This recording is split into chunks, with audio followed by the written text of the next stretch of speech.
Well, hey, y'all ready to get into some Jagermeister? I do want to just shout out the USL community for just saying that upsets are called Jaeger bombs. I don't know when that just kind of happened, but shout out to the shout out to USL Blue Sky / Twitter. Jaeger bombs is incredible. Um, and there's a lot of matches that we can go through with this, and I sort of want to go chronological. I kind of want to just jump around a little bit as well, but I do want to start with the one that started us all off, which is Charlotte taking down North Carolina. What a way to start the Jaeger Cup than a massive Jaeger bomb. And this was such an interesting matchup because these teams had played like a week prior in the Open. They knew how the other side wanted to play. They obviously, both sides came out with tactical adjustments as a result. Charlotte got the win because they got back to basics. They tried to be a little bit clever with a shape in the Open Cup game where they attacked with a back four defense, but then when they defended, they were dropping one of their wingers low into a back five. This time they just decided it's a straight back five. We're not going to play games with it. And we're going to allow Christian Chaney and Luis Alvarez to do their thing and be more free up front without everyone having to focus on the complications. And it let them jump out to the lead. They got the penalty from Alvarez quickly thereafter. And having that defensive structure let them see out the game. North Carolina spent 60 minutes on the doorstep, really pushing to try to equalize.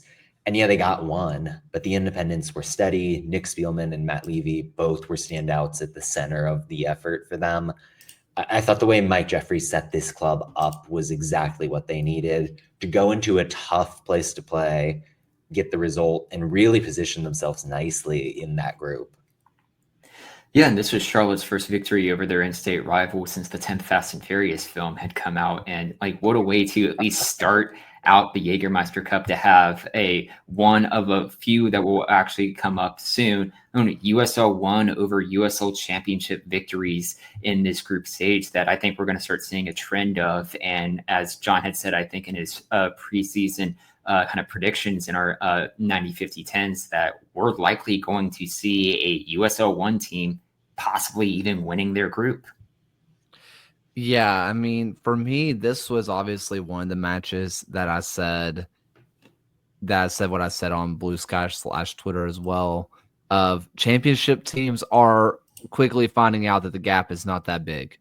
And I understand that this is one off, but also it's not going to be. We've seen it plenty. This is more than just a cup set where the League One or the championship team massively rotated. Granted, North Carolina rotated a fair amount, not a big amount, but just a little bit. But you would still, if you're a championship brain person, in your head, the gap should be big enough, right? The gap should be big enough between the two leagues so we can rotate a little bit. It's not. It's just not. And yeah, I mean, Charlotte came out with a great game plan. Defensively, they were sound. And we've seen this before when they had Austin Pack. I think it was 2 years ago where they were absolutely just having Austin Pack just save everything. But they also had Spielman, who was Defensive Player of the Year ? And it was, or who else? What it was someone in that Charlotte backline anyway. But it was really, they were really good defensively with a good attack going forward as well.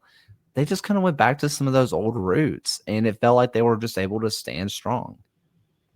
No, absolutely. And this is a team that's run that system previously, and they've got a lot of returning players. Yeah, it's been a 4-2-3-1 in the league mostly, but Charlotte has that level of continuity. They've got the game planning to be able to pull that out when they're facing a team like North Carolina that's so good about going five wide, spreading you out, but then using players like Mikey Maldonado to have this cutback option up the middle. Charlotte had the answer for that. And I think few teams do in the USL Championship on a week-to-week basis. That's why it's so encouraging to see Charlotte come out with the game plan and get this result. Well, I want to kind of. Oh, Ryan, did you have some? Okay, cool.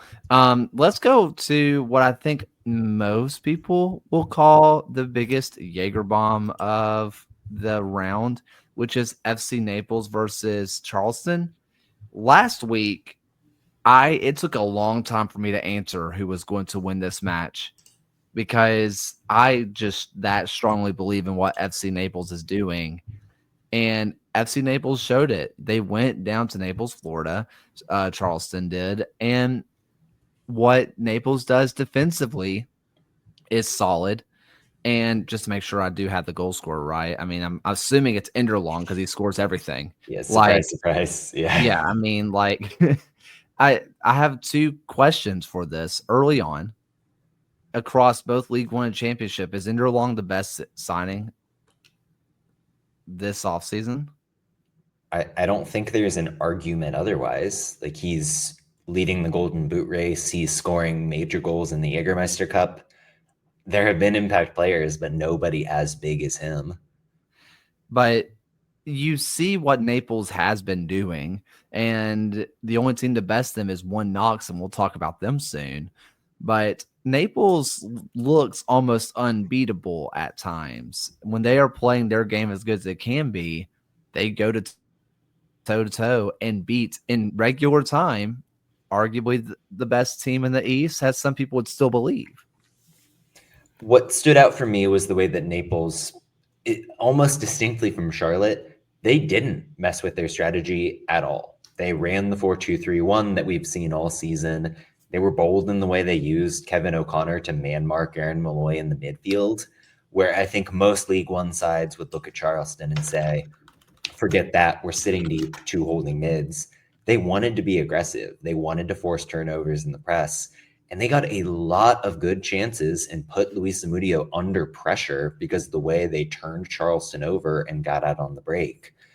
I think the goal scoring sequence where you find Onan out wide, you're able to get him connecting with Luca Pirpa with that 1-2. Then it's the assist to Carson Henderlong. That's Naples' attack at their best. You're leveraging the wide play. You're moving very quickly and directly. There's always a sense of control, and Henderlong is just doing his thing as a number 9 that knows how to move without the ball. It's such a complete team performance. This team is so well coached, so well drilled. I would be shocked not to see them advance from their Jagermeister Cup group at this point. What stood out to me from this performance was the fact that Naples had won this match off the back of just 26% possession. I mean, this is something Sean Dyche would be like proud of. If you're looking for like just a comparison, the lowest possession ever won a Premier League match was Nottingham Forest over Arsenal at an 18% possession. But like moving forward for Naples right now, they have Alta, Chattanooga, Portland as their next 3, all away from home in the league, and then to get Miami again in their next Jagermeister Cup match. I think that's a match that they could very well be beating Miami in that one. So this could very well be a trendy pick to be a dark horse selection to not only advance from this group, but to make an actual run at this competition. Yeah, and by the way, I would love to know, Ryan, if you can find it, what the least amount of possession that San Antonio team had and won with, because I feel like they had some low 20s matches as well. I was down this rabbit hole recently. There was a game San Antonio won where they didn't even attempt 200 passes, and the average team completes 400 a game. They were setting football back by decades, and I loved every second of it. It was just something else. That team lives rent free in my head because I still don't fully understand how it worked, at all. I do, but I don't. The phrase mentality monsters, that's an all-time classic, man. That's just the best thing. I want to ask a question about the Jagermeister Cup because you mentioned it, John. This FC Naples team didn't really change game plan. Obviously, they sat back a lot, clearly, but they weren't exactly hunkering in and parking the bus either. They definitely had to defend a good bit, but still, do you think that with goals for being the tiebreaker, not just overall points, because getting to extra time only gets you 2 points if you win the PKs, right? There's not a whole the incentive is to win it in regular time. do you think we're actually going to see more cup sets, Jaeger bombs, because League One teams are incentive to win? It's a good question. I think the format is conducive to that sort of thing.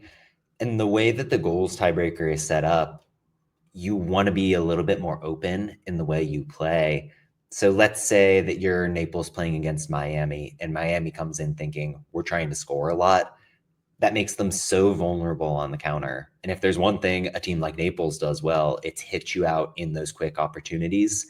That feels like a model we could see across the board, not just with Naples, but maybe even like a Chattanooga, whoever they're playing. They've got the talent to get out and hit you on the break if you're trying to push for goals. It's an interesting balance, and I'm so excited to see how this develops strategically. Like, if a club loses their next game and they're down in the dumps after week 2, do they just go with a rotated squad? Like, how does that affect the standings? So many variables around here that are going to be fascinating competitively. Yeah, and you look at teams such as Indy 11, such as Rhode Island, who've already put 4 goals on the board, and that's given them a leg up over their competition. I think it's going to be really interesting when we get to the middle of May and June, when those teams who are trying to kind of find their way into better seeding at the top of their group stages, if they kind of just really push forward those additional goals that you would see them see in these games and kind of run up the scoreline on these goals for. And Kaylor, if you are curious, from that San Antonio championship team, it was actually in the cup final. They had their lowest ever possession that won a match, which was at 30% against Louisville. Really? Only 30? Like, they had as much as 30 and 1? I could have sworn they had a 20s match or 2. I need Alan Marcina to get a job today, man. I want to take a trip to the most insane match that we had, which was Tampa Bay and Miami. Because, oh my God, it was so insane that I got a notification that Tampa Bay scored a PK a whole day later. So shout out to that. This was an insane match where Tampa Bay goes up 3, and in the span of the 57th minute, the 61st minute, the 77th minute, it gets tied up. It goes to penalties. The Miami wins. Absolute insane match down in Florida. Pretty much the embodiment of like the classic tale of two halves sort of game. Early on, Miami sticking to their guns, doing what they do in the league with a very widespread and expansive sort of shape. And Tampa Bay just took their lunch money. Like, Ruben Spacius and Manuel Arteaga were eating them alive. Their 2-man play was unreal.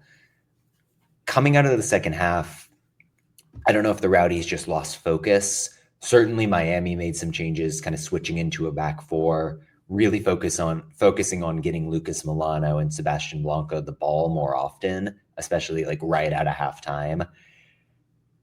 Credit to Miami, but man, this Rowdies team cannot catch a break in any of these matches. It's tough to see. Obviously, the shootout, there's some luck involved there, and Bill Hamid is looking like his classic self in that context. But you've come away feeling good for Miami, and if you're a Rowdies fan, more frustration.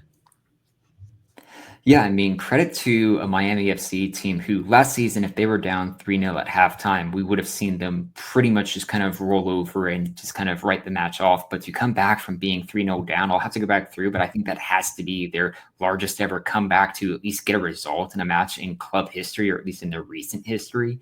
But yeah, if you're Tampa Bay, this has to be one just absolute gut punch of results where you thought everything was going to click, that this was the week that you were going to kind of turn around your season. And we've talked about this in the past, that teams may possibly use the Jagermeister Cup matches, the Open Cup matches, as a way to help kind of propel their league form, to really help improve themselves, almost have this game be like a free hit on their pursuit of a playoff spot. And to go up 3-0 and have to settle for a PK loss has to be absolutely heartbreaking. I will say, however, my dad did wager on Tampa Bay to win, and he got the early payout, when they got up 2-0. So it cashed a bet for people. If you wagered on Tampa Bay money line, you still ended up cashing your bet, even if the outcome didn't end up that way. Incredible.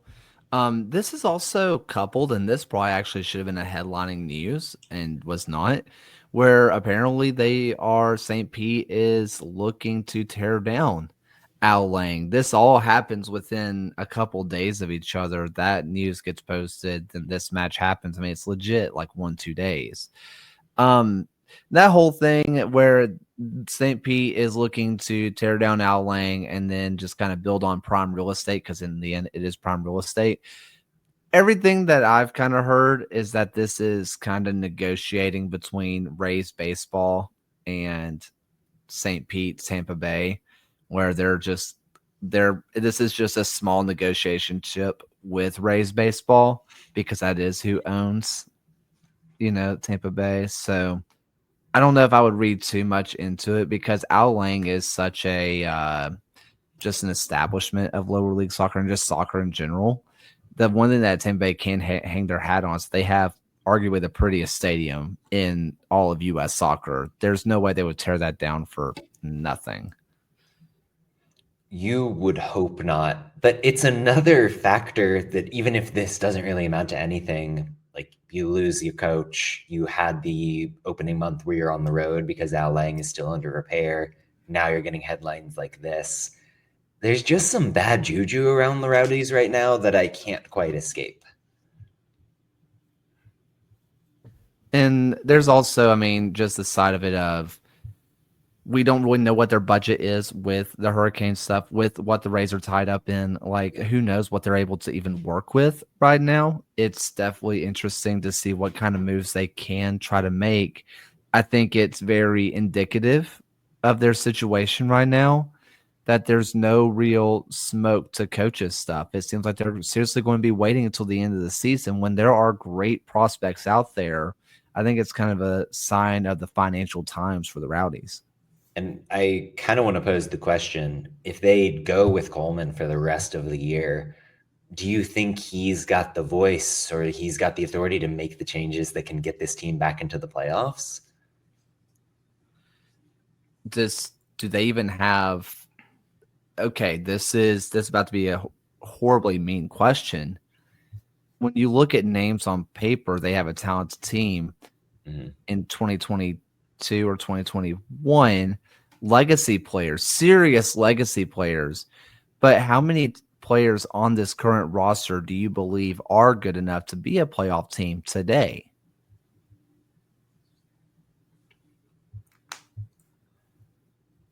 It's a good question.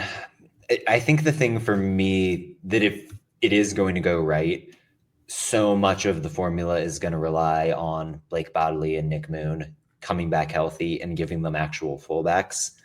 And I think Aaron Guillen and Thomas Van Kayazeel are good players, useful players. Yep. When they are your starting right and left back, that is a bad situation. Like, that limits you in a lot of major ways. So if those two, Moon and Bodley, former teammates in San Diego even, can come back and do what we know they're capable of, I think the Rowdies have a fighting chance. But if it's like the 2021 back line coming back and not being athletic enough to do the job, I have a hard time envisioning this team rising up. Yeah, if you're looking at just their next 5 games within the league, I'm more worried that they're going to lose too much ground early before they can even make it up at a kind of mad dash to the finish later half the year. I mean, you never can clinch a playoff spot this early in the season, but you can certainly start losing your chances at a playoff spot this early as well. If you're looking at the Rowdies' next 5 games in the league, that's Birmingham, Charleston, Rhode Island, Lexington, and Louisville. For at least their credit, those first 3 are at home, so they can help kind of like get the ball rolling on some home form. But to have to play Charleston and Louisville in there, and then a Rhode Island team that is finding form, who's won 3 of their last 4 right now, they could really find themselves staring up at the rest of the Eastern Conference very quickly. And if you're someone who believes in new manager bounces, Birmingham very likely to be one on this upcoming weekend. Keep your eye on that space. Um, Also, quick Miami thing before we move on to some other matches. I've saw it before, and I've noticed it all year long. Bolu Akinyote just being a center back again is just interesting to me because when he's on his game, he's still one of the best central midfielders this league has to offer. But he's also more than competent as a center back. He's good as a center back. But I just find it really fascinating that they're just rolling him out there still as the center back option. There was a match, I believe, in early April where they used him as a center mid, and it felt like kind of the moment where Miami figured out what they were trying to do. Akinyote showed a lot of progressivity as a passer even. He was destroying everything in the midfield. And then it's just been center back since then. So he's still got both skill sets in his back pocket. I think he's great when he's leading that back line because Miami wants to be adventurous. They want to be open. They need an organizer who can provide that level of experience. Akinyote is that level of player who's really the key link in the chain for Gaston Madoni and this team. Well, we've been kind of teasing it for the entire night. So let's go to One Knox, where in front of 6,300, they score some goals. You get some excitement. And after it goes 2-2, you go into pins. One Knox walks out with a 4-2 penalty win. And it was just fun.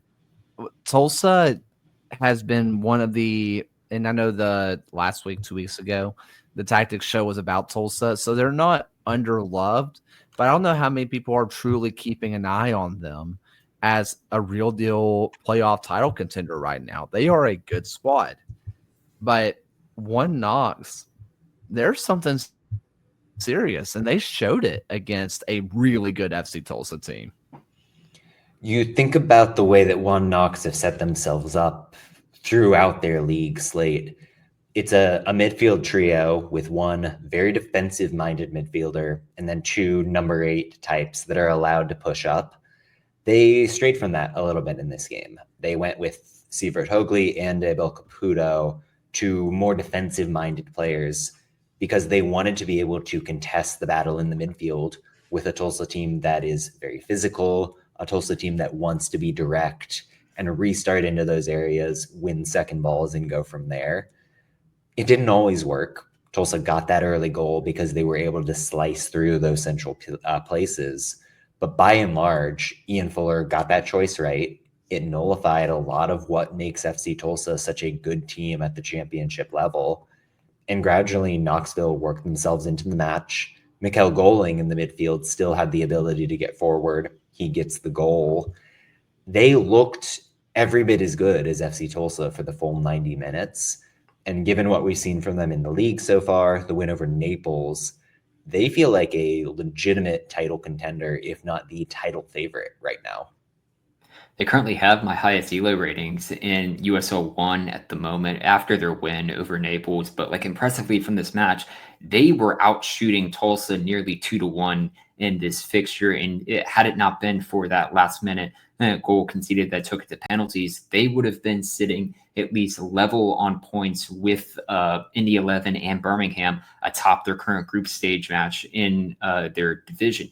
I think if they can get past Indy 11 in a really good fixture of their next Jagermeister Cup match, this could very well be that USL 1 team that wins their group stage.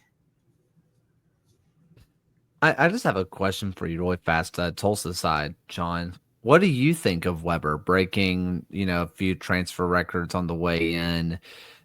I think he's a really good player from what we've seen of him. Obviously, he only gets 45 in this match, but he's a good player. But, I mean, what do you see that Tulsa was willing to splash that much cash for?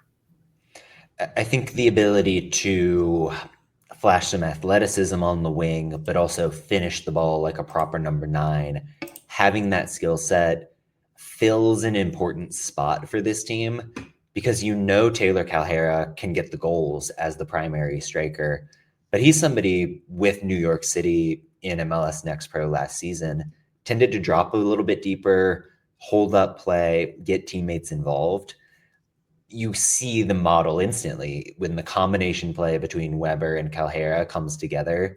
That makes sense. It's a big fee. Like the number reported is close to 500,000 from what I've heard, despite whatever the transfer market valuation says. That's trust in the scouting network, in the vision that Caleb Patterson-Sewell has on the front office side of things. Given the returns we've seen from Tulsa early this season, I'm buying what he's selling in terms of the vision for this team. But if Weber doesn't come good, I think it will not necessarily surprise me. It's something of a crapshoot when you buy players from leagues where you don't really have the prior example and the precedent of how it turns out. But yeah, having seen 15 minutes off the bench in the league and then 45 against Knoxville, he's clearly got the goods, and it's a matter of time before we start to see the results from that more often. It just, well, wait, hold on. I got to get his name right. Oh my God. He was with El Paso. He was like, they were going to be a coach. Oh my God. He also was with FC Cincinnati. Broke the transfer. Richie Ryan. Can you believe that Richie Ryan is still worth $250,000 more than him? Man, classic Miami FC. Bring that back. It was so unbelievable. Richie Ryan's a wonderful human and was a quality player, but almost $1 million. At that point in time, in the context of the NASL, what are we doing? One of the craziest things that's ever happened in American soccer. It's so good. All right, let's hit really fast. I want to hit what could have been a Jaeger bomb, where Texoma and El Paso, neither team wanted to be there whatsoever. And it went 0-0, and it seemed about right. If that match could have gone 20 rounds of PKs and they all just missed because they did not care, I would not have been shocked. When you put this game on the docket, I did look at it and be like, do we have to? But I mean, overall, lineup-wise, the Locomotive were very much kind of bringing the B-plus team. I thought the choice to use center backs Palermo Ortiz and Noah Dolenmeyer at the fullback spots was crazy, and Texoma really did punish them for it a handful of times. Anytime that Leland Gray got going in the midfield, Texoma genuinely looked dangerous. And Gray's 19 years old. He's somebody who they identified in an open combine. That's awesome to see. But overall, neither team was especially connected. The play felt very choppy. You expect to see better from both of these clubs in the next handful of weeks, hopefully. But this is maybe not what you're going to be throwing up on the highlight reel to advertise the Jagermeister Cup. This match was certainly one that would fit the bill of this could have been an email. Yes. I literally just wanted to talk about, Texoma gets a point, which if we're being completely honest with ourselves, if you asked us anonymously, hey, give your point predictions for each group, Texoma probably walks away with a unanimous 0. Yeah, the median there would have been 0 for sure. They get a point. So good for Texoma.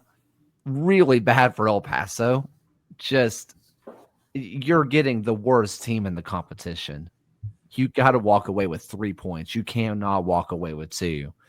At the very least, they score a wonder goal and it's 1-1 somehow going into PKs. It cannot be a match I've seen in a long, long time.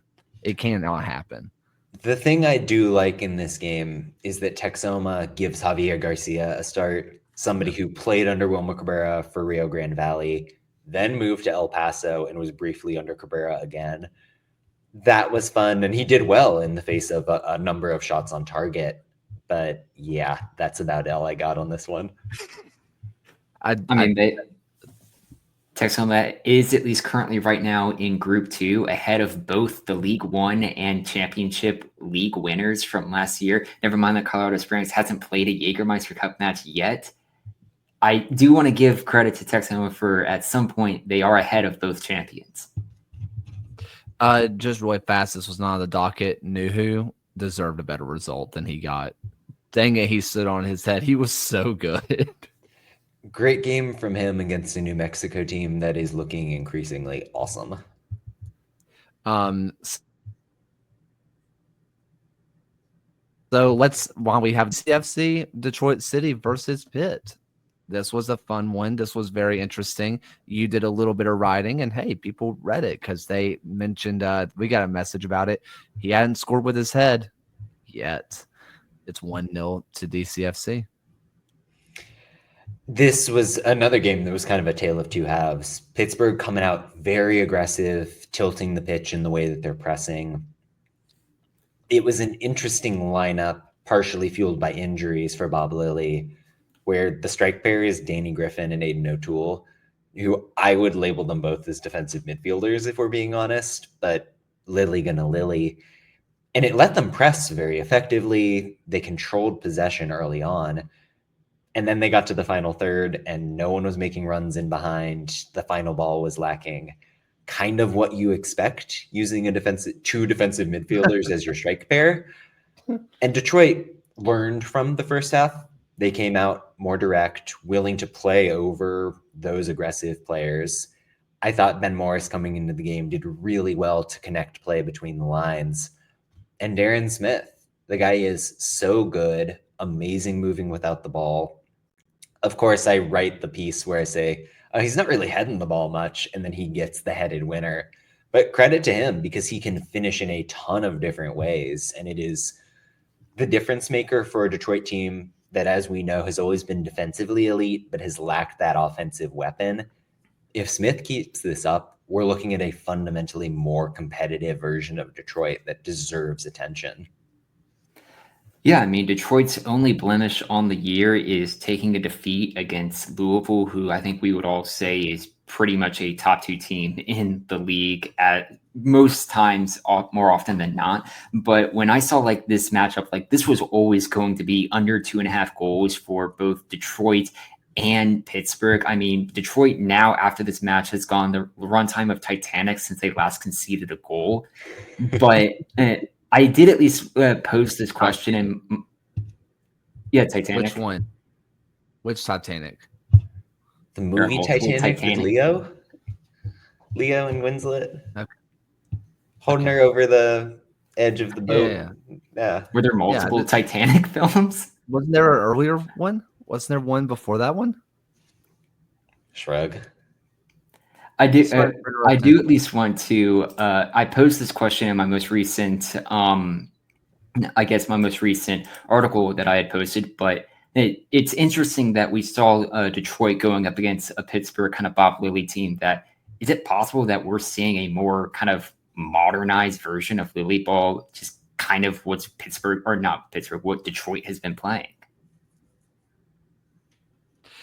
I mean, I could see that personally, especially with how and I know it's been a couple years now, but seeing how it transformed from Trevor James to Danny Dichio, I could see where that comes to be, especially this year or two of Danny Dichio. I think what I'm seeing that you normally saw with Lilly Ball is that you have like a superstar striker that was not really a superstar before that year, and then just suddenly they're gold. That this was always a solid defensive team under James, but who was going to score the goals was the question. That's where I see the parallels is who's going to be the star striker, who's going to score the goals. We don't see any goal scorer, and they just kind of create them. I can absolutely see this be a more modern version of Lilly Ball. Yeah, and I mean, you think about the defense first identity, you think about the way that they can control a match in terms of territory more than possession. Those are very much aspects that you associate with Bob Lilly. I think the interesting thing for me is that this team isn't overly aggressive in the press. And I think Pittsburgh kind of can lean that way. And they've been more aggressive year over year, Detroit. Like this team is noticeably trying to win the ball back in higher areas. But yeah, I think the overall comparison is pretty apt between kind of one style that Bob Lilly has used over and over again in a Detroit team that's kind of taken the baton and running with it and doing different things and becoming a little bit more modern in the way they execute on it. You kind of mentioned that Pittsburgh does more of the kind of counter pressing thing. I think another thing is Pittsburgh at a lot of times would be very low block. They would have a high like line of engagement if you're someone who plays like Football Manager and like to see the lines. They would play a high line of engagement, but they would also sit really deep. I don't see as much of that low block from Detroit. They can do it, but they don't like to sit as deep. So maybe that's another thing that's slightly different, but it's definitely, I think it's the most comparable to teams that you have in the league easily. Mm-hmm. Yeah. Let's see. I had a couple more that were somewhat interesting. Last one, Spokane versus Oakland, where Oakland had gotten pretty warm. They gotten some results. But if you asked us preseason who's going to win Spokane or Oakland, I think we all would have said Spokane purely because of what they were building and what Oakland had kind of lost and misbuilt. So this is not a surprising result, but still a very nice moment for the Velocity. The thing that stands out, well, I mean, I guess context-wise, even before that, Oakland had done very well in the league recently by pressing aggressively and letting Bayarahunga push forward from the central midfield, and then just being hyper fluid in the way they attack you with that front line. Like it's been a lot of Wolfgang Prentice goals, but it's because the front three can interchange so effectively. I thought Spokane stayed so disciplined at the back. Like David Garcia and Cameron Miller didn't put a foot wrong, essentially. Meanwhile, Andre Lewis and Jack Denton combined to complete, I think, like 80 something passes with 5 or 6 incompletions in the face of the Oakland press. Spokane never got flustered. They played their game. Eventually, they were able to work into Derek Waldeck and Pierre Reedy and punish Jurgen Dahm with those overloads, and that made the difference. Love seeing Anwar Pelaez get the goal against his former club. Everything about this from Spokane really went to script and was a kind of evidential of the way that their model can beat teams like Oakland that are fully respectable at the championship level. What I am very excited about for Spokane in this kind of Jagermeister group stage is on July 26th, that same kind of final weekend of it, Spokane will be hosting Sacramento Republic in a match that could very well be deciding who's going to be winning this group or kind of deciding at the top of this group. But like if you're Oakland, you have to dislike making trips to the state of Washington because you get knocked out by Tacoma Defiance in the Open Cup. You lose this match to Spokane. It like credit to Oakland for getting that 2-0 victory over Orange County last time out, but you're looking still at this Oakland side, and with Sacramento, San Antonio, North Carolina, and New Mexico as your next 4 games, it is still a very tough opening slate of matches. Yeah, I think when I'm looking at this one, and I kind of had to watch this one the day after because, well, I mean, you know, it gets late early, you know what I'm saying? And so I watched this one the next day, and Spokane just felt smothering at times defensively. And they did this at the end of last year, and I started getting a little bit worried that we were getting a little bit of, can I say a little bit of Rhode Island of, is that team who this team is, right? Because we saw Rhode Island catch fire, and this year they have not been the same team, although they have made a lot of improvements over the last week. But, you know, they are not quite the same team. We started to see that defensive solidity come back. I believe in what I'm seeing. And so I think that what you're seeing out of Spokane is very, very real. To just go ahead, raising anchor. I'm sorry. But I do think that maybe Rhode Island might have cast some demons versus Westchester. It felt like a lot of the things that were going way wrong were going really well, that maybe they just needed one match where they fixed it for things to go right. That's what it felt like for me, having seen them execute the style in action. Extremely composed in the way they change between phases.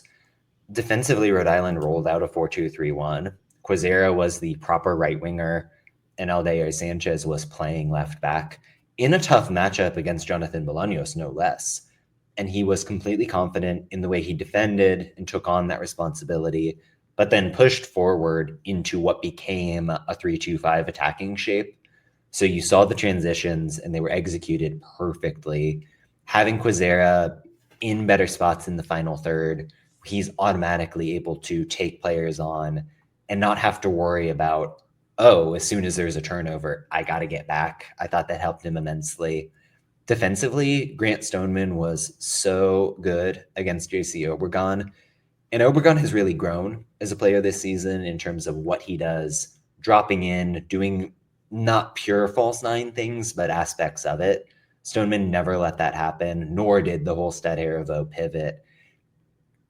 It's a different sort of style, maybe, than the one we saw in 2024 when this Rhode Island team went all the way to the championship game. But the identity is still there. A lot of the core is still there. This felt like a match that they really exercised some demons, and I think it's perfect timing given that they're going to be moving into Tidewater Landing, Centerville Bank Stadium this upcoming weekend. Yeah, by the way, I believe it was Raising Anchor. I jumped in on their pod, or I wasn't on the podcast, but I was like in the live chat.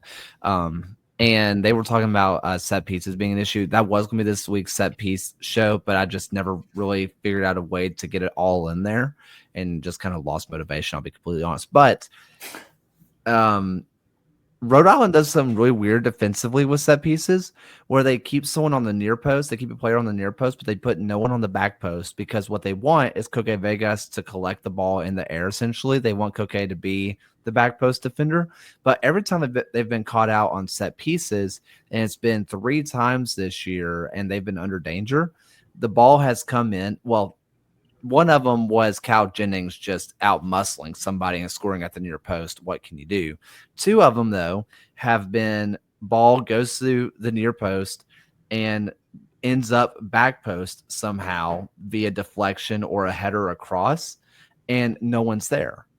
And it's a really interesting thing that if teams could practice, and they can practice it, but if they could execute flicking the ball across, and I believe it was El Paso who's done that a good bit as well, where they can flick the ball across to the back post. Coque Vegas is trying to attack the ball at the near post. He's leaving the back post wide open. That's something to keep your eye on. I would be very fascinated. And the mention of ball watching, I don't think it's ball watching. I think it's coached. I genuinely do. I think they are told to stay off of the back post at all cost because nobody drops to the line when the deflected ball comes through. That looks coached to me because that's happened so many times. It looks like it's on purpose.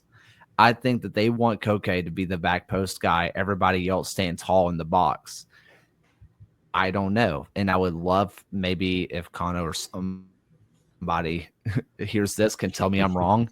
That's the way it looks like it's on film to me. That it looks very coached to me. Do not go to the back post. That's Coque. You find a man. I don't know. But yeah.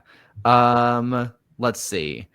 There was a couple. Oh, congratulations to Hartford and Peniotu. Going to the other side of Clamico, by the way, hilarious. He doesn't have a choice. It's a loan, but hilarious. And then getting the dumbest yellow card, second yellow I've ever seen. Just whatever. 2 goals, get sent off, talk about a debut. That is what you love to see. The Eric Lamela special. That's right. I did see a couple of Rhode Island fans just being like he's a traitor. He didn't have a choice. He's just going wherever he's told to go. But hey, seriously, good for Hartford. And I keep coming back to what, John, I think you wrote about at one point. Maybe it was backheeled. There's no bad teams in the championship this year, and it's awesome. This Rhode Island team a few years ago, if there were MLS2 teams, is fighting easily for a playoff spot. And instead, they are towards the bottom. But they had a really good showing against Hearts of Pine, who had absolutely owned Hartford up until this point. A 4-0 win in preseason, and then they go out on the U.S. Open Cup. Hartford absolutely exercised some demons this weekend. I was so impressed watching Panayiotou and Samuel Cariaga do their thing in the midfield. Say what you will about Hartford and how poor they've been, and a lot of that comes down to the lack of having anything in possession. Like, it's a heck of a lot of long balls into Galena, into to Jiang up top. This was the first time they've had players that can pass through you, interchange, be clever. And we know that Portland is organized. We know that they can press well. Hartford showed actual poise in the face of that. And that feels like a meaningful improvement for a team that needed that presence badly. Yeah, and this is a Hartford team who's won back-to-back games across all competitions for the first time since October, back-to-back games at home across all competitions since August. So, I mean, they really needed this result to come away with a victory here over a Portland team who, by the way, is still searching for their first win in 90 against USL opposition. So it'll be another kind of interesting story to follow along. We are getting long, so I just want to kind of throw this out there. If there's any of you guys, if there's anything from Lexington versus Loudoun, Ford Madison versus Indy, Louisville versus Richmond, easy for me to say.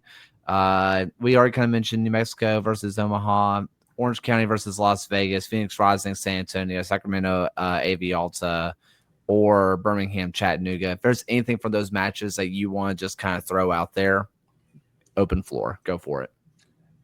The one quick note from the Louisville game, Brian Ownby coming back from the long ACL recovery, getting minutes, but also doing it against his old club in Richmond. Very cool moment to see for him. A player I think we all really love to watch. So, thank you, Loudon, for the money line victory for your 90 plus 6 minute goal. I was this close to cashing out, but I was just like, there's going to be some Loudon magic in this one. And they get the 1-0 victory over a Lexington team who, yeah, we still have a lot of question marks around.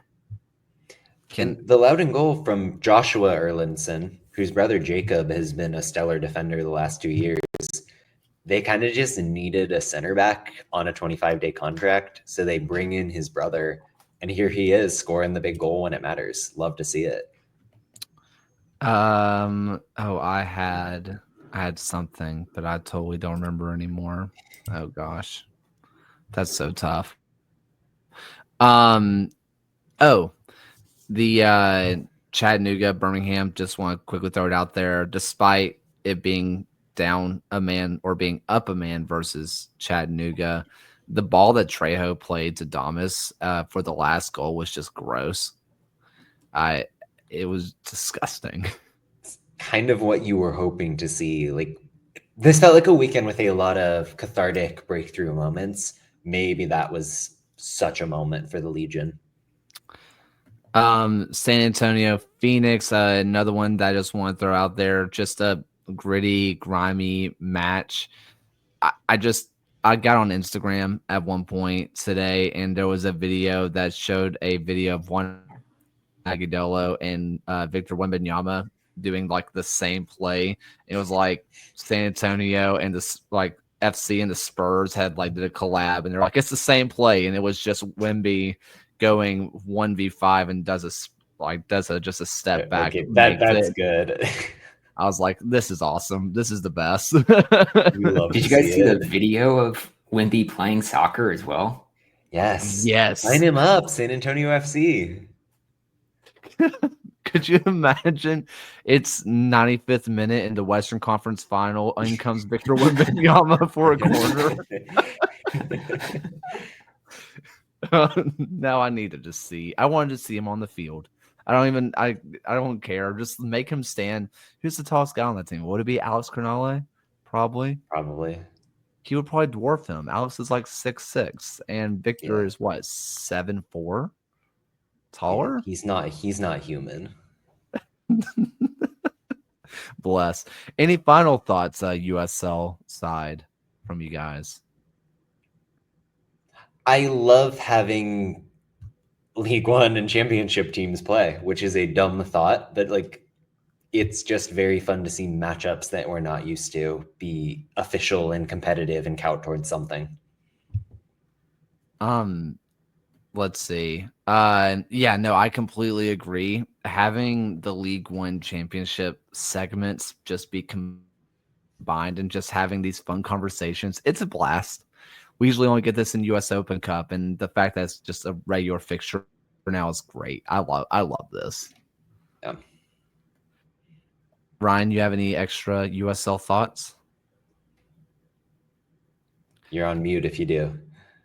Rest. I was searching just because I wanted to fact check it. Wembanyama has about a foot on Alex Crognale. That's gross. Insane. I look up to Alex, by the way. Like, I'm 6'1", and I'm having to like crane my neck. Crazy. Raising Anchor did ask who are the projected wild cards. This does go to goal differential, correct? That it's the highest points. It's the highest then points goals gained. scored. Yeah. That's not, and then the goals scored. Yeah. I think it's too early to even be looking at stuff like that at the moment, but we'll see. Chances are, if I had to guess, look at the teams that have the most teams in their division. Look at the biggest divisions. There's more points to gain, I guess. I don't know. Well, I guess there's not. It's all 4-4. It doesn't matter. Everyone plays the same. Yeah. That's one thing currently the wild card teams are Birmingham and Hartford. Exactly who you think coming into this Jager Cup. Yeah, Hartford, even though I like what they're doing, they are not going to win a goal scored tiebreaker. I'll tell you that.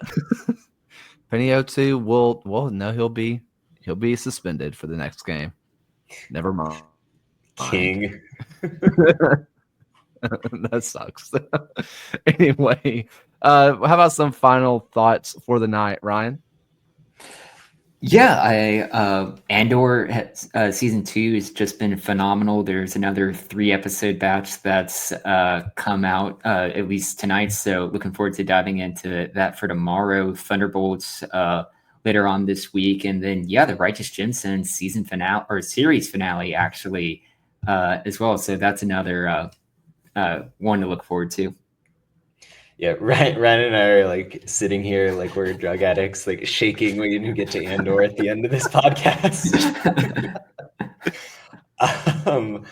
I just kind of want to shout out the folks at Westchester who, I mean, were so accommodating to me, treated me very nicely, hooked me up with some merch. I am very bullish on what they're doing up there. Rome wasn't built in a day, and what they had on day one was already pretty impressive. And to see how that's going to flourish over the course of this season and heading into future years, nothing but exciting. So yeah, amazing. That was super cool. There was just pictures, by the way, that just kind of showed up. It's like, took a picture with John Morrissey, and I was just like, whoa, that's crazy. First off, but yeah, it was super cool. Having people come up to me like, can I have a picture with you was such a weird experience. Yeah. You're famous. We're in one corner of the internet, I suppose. Hey, we'll take it. We'll take that rent-free area of the internet. That's what we do, right? Let's see. Oh, I do love cooking shows. I get way into cooking shows. However, they had another version of this on the Food Channel. I think it was Food Channel, Food Network, whatever. And it's like a 24 and 24 where the cooks have to stay up for 24 hours and do all these different challenges. And that's genuinely insane to me. I don't know how people find enjoyment from watching someone suffer from sleep deprivation and use knives near their hands. Like that freaks me out. That's what I was gonna say. Like, that's a health risk, man. You're gonna chop something off. I don't know. Apparently, it was good enough to have season 2, so enough people watched it. I don't know who Crazy. did. Whatever. Ooh. I do. The reason I bring that up is because I thought today was the spring baking championship episodes. I thought that was coming out today, but it was not. It was 24 and 24, which everybody's in on. Amazing. So, well, hey, listen, thank you all so much for listening. Thank you so much for following along. Is who watches the segmented versions. It might be a little late this week. I have a hectic week, so who knows how much when I'll get it edited. It will eventually be edited, but just listen to the podcast. Listen to the full version. It's an hour and 18 minutes of greatness, obviously. So thank you so much for listening. We really do appreciate you. And for the first and final time tonight. Thank you for watching another episode of the USL Show. The USL Show is now proudly part of the Protagonist Podcast family. Please go to protagonistsoccer.com to check out more work. Thanks for stopping by, and we'll see everyone again next time.